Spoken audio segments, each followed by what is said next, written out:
অসমৰ জাতীয় জীৱনৰ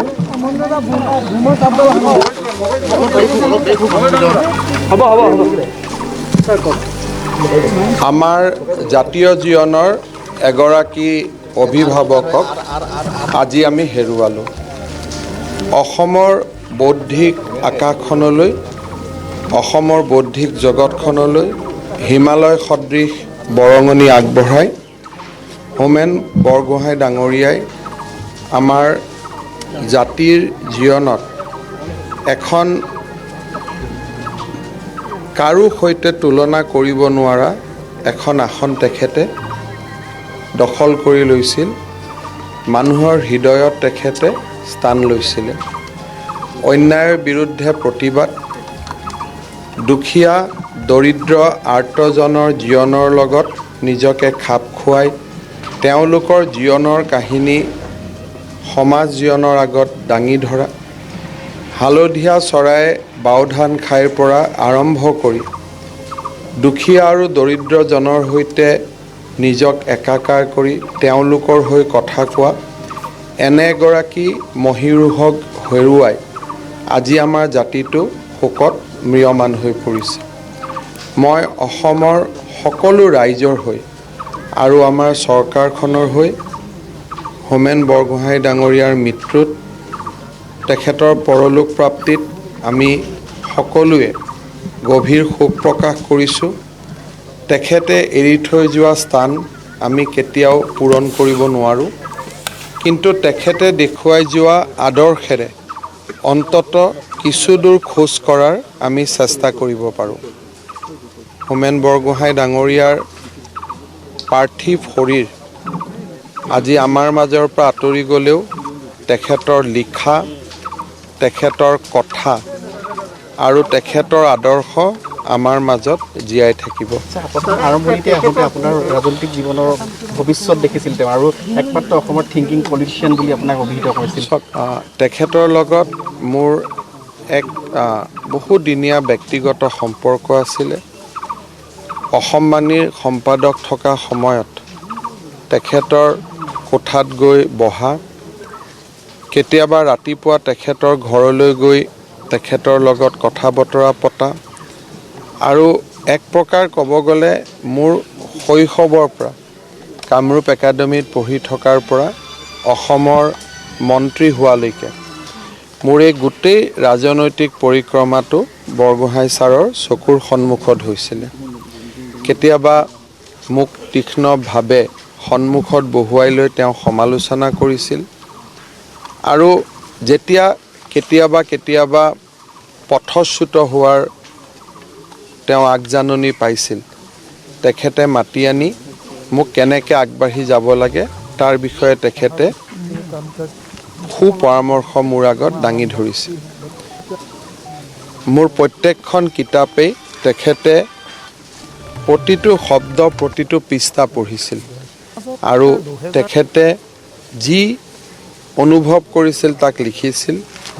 বিশেষকৈ মোৰ মনত আছে কেতিয়াবা তেওঁ মোলৈকে একোখন চিঠি দিয়ে। মই কওঁ, ছাৰ আপোনাকতো মই লগেই পাই আছোঁ, চিঠিখন লিখাৰ কি দৰকাৰ?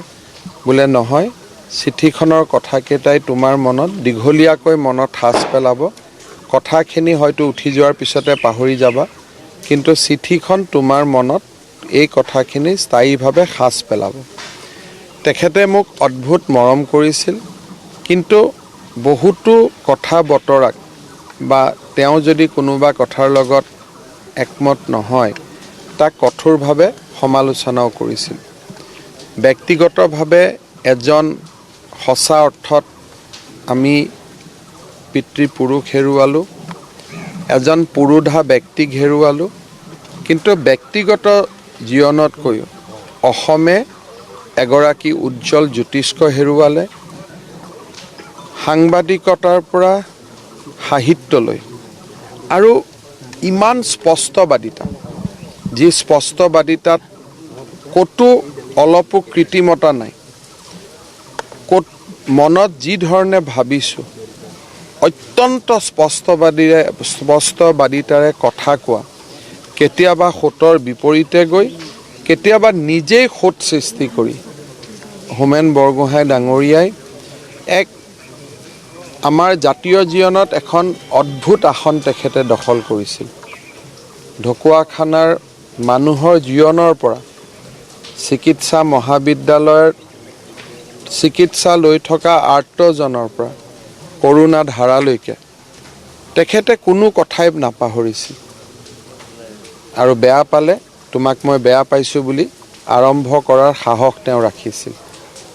আমি সঁচা অৰ্থত এগৰাকী মহিৰো হেৰুৱালোঁ। স্যাৰ এনেকুৱা এটা আপোনাৰ যি সান্নিধ্য আপোনাক সদায় আমনি কৰে কিবা হোমেন বৰগোহাঁই ডাঙৰীয়াৰ অনুপস্থিতিয়ে বিশেষকৈ মই মুখ্যমন্ত্ৰীৰ দায়িত্ব লোৱাৰ পিছত তেওঁ যেতিয়া চিকিৎসা মহাবিদ্যালয়ত চিকিৎসাধীন হৈ আছিলে প্ৰতিটো দিনেই তেখেতৰ চিকিৎসাৰ খবৰ লোৱা, মেডিকেল কলেজলৈকে গৈ তেখেতৰ কথা বতৰা লোৱা, ঘৰলৈ ঘূৰি আহিবৰ বাবে তেওঁৰ পচন্দ হেঁপাহ আছিল। কেতিয়াবা খং উঠিছিল, ডাক্তৰে ৰিলিজ কৰিব নোৱাৰিলে, অভিমানত তেওঁ খোৱা এৰি দিছিলে। এটা সময়ত আমি তেওঁক হস্পিটালৰ পৰা আহিব দিব খোজা নাছিলোঁ, কিন্তু এটা সময়ত তেখেতৰ মান আৰু অভিমানৰ ওচৰত আমি হাৰ মানিছিলোঁ। বিশেষকৈ যেতিয়া ঘৰৰ পৰা আমাক ক'লে যে মেডিকেলত এই ধৰণে থকাতকৈ ঘৰত থাকিলে ছাৰে বেছি সুবিধা পাব, হয়তো স্বাস্থ্যৰ সোনকালে উন্নতি হ'ব, তেতিয়া আমি তেখেত মেডিকেল কলেজৰ পৰা তেখেত ঘূৰি আহিছিলে। ব্যক্তিগত জীৱনত বিশেষকৈ মোৰ মুখ্যমন্ত্ৰীৰ কাৰ্যকালত হয়তো মোৰ ভালখিনিক বহুতে প্ৰশংসা কৰিব আৰু বেয়াখিনিক কোনোবাই ইমান বেয়াকৈ লিখিব যে সেইখিনি হয়তো মই নপঢ়িম। কিন্তু সঁচাক সঁচা বুলি কোৱা আৰু মিছাক মিছা বুলি কোৱা আৰু মোক কক্ষচ্যুত হ'লে কক্ষলৈ উভতাই আনিব পৰা এগৰাকী অভিভাৱকক মই ব্যক্তিগতভাৱে হেৰুৱালোঁ।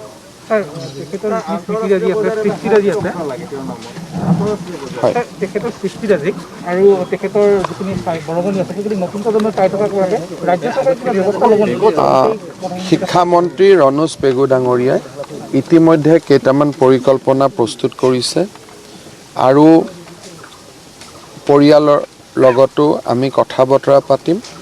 অসমৰ ভৱিষ্যত প্ৰজন্মৰ বাবে হোমেন বৰগোহাঁই আমাৰ মাজত জীয়াই থাকক, তাৰ বাবে ৰাজ্য চৰকাৰে সকলোখিনি কৰিব। এটা খোজ আমি বেছিকৈ দিম, এটা খোজ আমি কম কৰি নিদিওঁ। আৰু দুই এটা ইতিমধ্যে পৰিকল্পনা ৰণোজ পেগু ডাঙৰীয়াই মোৰ লগত পাতিছে। তেওঁলোকৰ লগত আজিও আপুনি পাতিব পাৰে বা দুটা দিন পিছত যেতিয়া কথা বতৰাবিলাক আৰু অলপ ঠিক কৰিব পৰা পৰ্যায়ত আহিব, সন্তানসকলৰ লগত আমি কথা পাতিম। তেওঁৰ অজস্ৰ গুণমুগ্ধ আছিলে, গুণমুগ্ধসকলৰ লগত আমি কথা পাতিম। কিন্তু এটা কথা স্পষ্ট যে পাৰ্থিৱ শৰীৰ এই জগতৰ পৰা আঁতৰি যোৱাৰ পিছতো হোমেন বৰগোহাঁইক তেখেতৰ সৃষ্টি, তেখেতৰ আদৰ্শক আমি আমাৰ ভৱিষ্যত প্ৰজন্মৰ বাবে জীয়াই ৰাখিম। তাৰ বাবে যিমানখিনি কৰিব লাগে তাতকৈ এখোজ আমি বেছিকৈ কৰিম। Thank U.